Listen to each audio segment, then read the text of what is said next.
Bismillahirrahmanirrahim. Assalamualaikum warahmatullahi wabarakatuh. Waalaikumsalam warahmatullahi wabarakatuh. Alhamdulillahilladzi hadana lihada wa ma kunna linahtadiya laula an hadana Allah. Asyhadu an la ilaha illallah wahdahu la syarika lah wa asyhadu anna Muhammadan abduhu wa rasuluh. Allahumma shalli ala sayyidina Muhammad wa ala ali sayyidina Muhammad.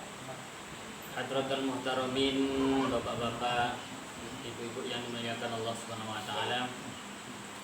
Mari sama-sama kita mensyukuri nikmat Allah Subhanahu wa taala. Pada sore hari ini kita masih diberikan oleh Allah Subhanahu wa taala nikmat iman, Islam, ihsan, sehingga kita bisa sama-sama berkumpul di majelis ini di kediaman kantin Bapak Marno ini. Semoga Allah Subhanahu wa taala memberikan keberkahan kepada kita semuanya. Amin. Amin ya rabbal alamin. Salawat teriring salam mari sama-sama kita hadiahkan kepada junjungan alam baginda Nabi Muhammad sallallahu alaihi wasallam dengan mengucapkan Allahumma shalli ala sayyidina Muhammad wa ala ali sayyidina Muhammad. Ada satu salawat yang mana salawat ini menjadi obat tolak balak juga. Ketika kita sering membacanya, fa insyaallah hati kita akan tentram, hati kita akan damai karena kita berwasilah kepada baginda Nabi Muhammad sallallahu alaihi wasallam. Salawat itu berbunyi Allahumma sholli ala sayyidina Muhammadin tibbil qulubi wa dawaiha wa afiyatil abdani wa shifaiha wa nuril absari wa diyaiha wa ala alihi wa sahbihi wa sallim. Bisa Pak? Bareng-bareng Pak. Semoga Allah ngangkat penyakit yang ada di diri kita, baik penyakit hati, terkhusus yang saat ini kita mengharapkan kepada Allah Subhanahu wa taala, wabah corona ini segera sirna dari bumi kita ini. Amin ya rabbal alamin. Mari sama-sama Allahumma sholli ala sayyidina Muhammadin tibbil qulubi wa dawaiha wa afiyatil abdani wa shifaiha wa nuril absari wa diyaiha wa ala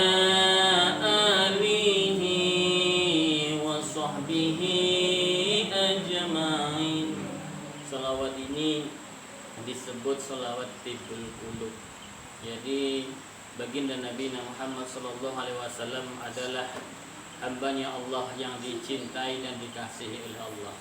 Ketika kita berdoa kepada Allah Subhanahu wa taala, apapun yang kita doakan, mengharapkan apapun kepada Allah Subhanahu wa taala, sebelum kita bersolawat kepada baginda Nabi Muhammad sallallahu alaihi wasallam, maka doa-doa kita tidak akan dihantarkan ke hadapan Allah, tetapi masih berada di antara langit dan bumi. Muta'allaqun bainahuma. Naik enggak, nyeblok ya enggak. Sehingga semoga ketika kita mengharapkan apa yang kita inginkan ini diijabah oleh Allah Subhanahu wa taala, maka berbanyak-banyaklah kita bersolawat kepada baginda Nabi Muhammad sallallahu alaihi wasallam. Pada bulan ini adalah bulan yang sangat mulia. Di dalam Al-Qur'an disebutkan Syahrul Ramadan alladzi unzila fihi al-Qur'an hudan linnasi wa bayyinatin minal huda wal furqan. Bulan suci Ramadan, di dalamnya diturunkan Al-Qur'an. Yang mana Al-Qur'an itu untuk membedakan, satu, mana yang hak, mana yang batal, mana yang benar, mana yang salah, mana yang baik, mana yang buruk, mana perintah, mana larangan Allah Subhanahu wa taala. Sehingga ketika kita bersyukur kepada Allah Subhanahu wa taala, maka berbanyak-banyaklah kita membaca Al-Qur'an, karena setiap huruf dari bacaan Al-Qur'an yang kita baca bernilai pahala di sisi Allah Subhanahu wa taala.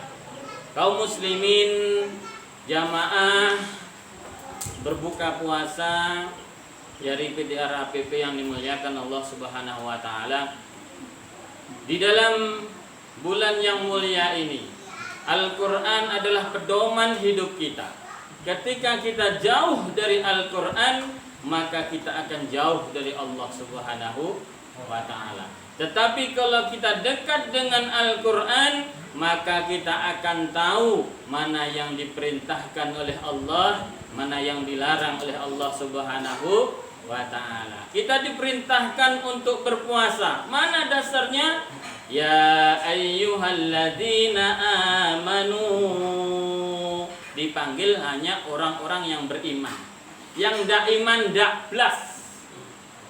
Khusus sing duwe iman karo Allah Subhanahu wa taala. Wahai orang-orang yang beriman, diwajibkan atas kamu berpuasa. Kutiba alaikumusiyam kama kutiba alal ladzina min qablikum la'allakum tattaqun. Semoga puasa kita diberikan oleh Allah Subhanahu wa taala makbul, sehingga tidak sia-sia ibadah puasa kita. Banyak saudara-saudara kita yang berpuasa tetapi tidak mendapatkan pahala di sisi Allah kecuali hanya rasa lapar dan haus. Kenapa demikian? Ada beberapa faktor. Pertama, salah di niatnya. Kam min amalid dunya yasiruna bil amalil akhirah bi husnin niyah. Banyak amalan-amalan duniawi, tetapi akan berpindah menjadi amalan akhirat kalau itu niatnya baik. Tetapi begitu sebaliknya, wa kam min amalil akhirah ya'udu bil amalid dunya bisu'in niyah. Nampaknya kita menjalankan perintah Allah, nampaknya kita menjalankan perintah agama, nampaknya kita menjalankan sunnah baginda Nabi Muhammad SAW. Tetapi ketika dia salah di dalam niatnya, maka apa yang dia kerjakan pupus, hanya menjadi amalan duniawi dan tidak mendapatkan amalan akhirat sama sekali.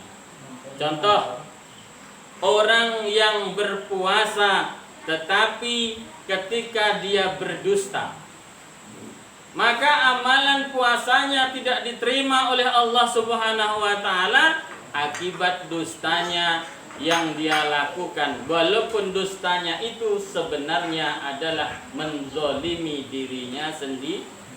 Tidak ada orang yang dirugikan akibat daripada dia berbohong atas dia tidak berpuasa itu. Di rumah dia bilang puasa, tetapi di sana sini dia makan minum rokok seenaknya saja. Sehingga ketika hal-hal yang semacam itu dia lakukan, kebohongan yang dia lakukan itu dia tidak menambah-nambah pahala, tetapi menambah-nambah dosa di hadapan Allah Subhanahu wa taala. Semoga kita tidak termasuk yang demikian, karena puasa ini perintah. Yang namanya perintah itu fardhu ain. Fardhu ain itu kalau dia mengerjakan dia mendapatkan pahala, tetapi kalau dia meninggalkan dia berdosa.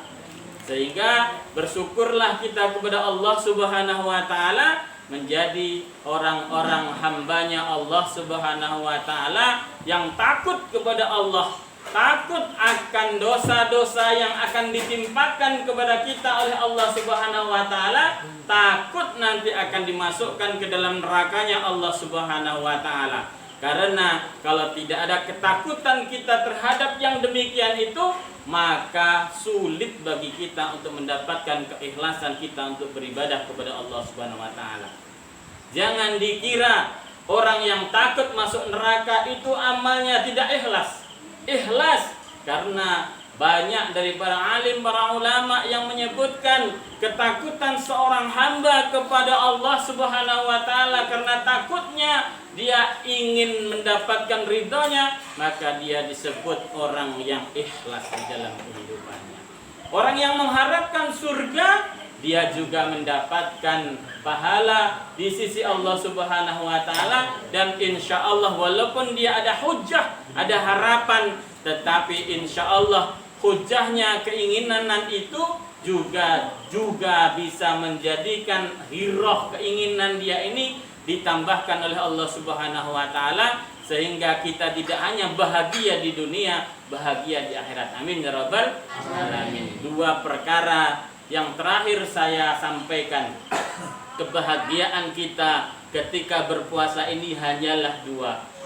Yang pertama, ketika kita hendak berbuka puasa. Nanti kalau sudah kita berbuka puasa, lega rasanya, plong. Allah berikan kenikmatan apapun yang kita makan, insya Allah nikmat. Tetapi lebih nikmat lagi ketika kita mati, kita kembali kepada Allah Subhanahu wa taala, Allah sudi kiranya menemui kita. Amin ya rabbal alamin. Kita diperkenankan untuk berjumpa dengan Allah Subhanahu wa taala. Semoga kita dijadikan orang-orang yang beriman, bertakwa, sehingga apa yang kita harapkan dalam hidup ini tidak hanya menjadi hampa di dalam kehidupan dunia, tetapi kita betul-betul mendapatkan harapan hidup yang bahagia di dunia dan di akhirat, fid din wad dunya wal akhirah. Amin ya rabbal alamin. Billahi taufiq wal hidayah waridho wal inayah hafu minkum. Syukran katsiran ala ihtimamikum. Ilal liqa. Wassalamu alaikum warahmatullahi wabarakatuh.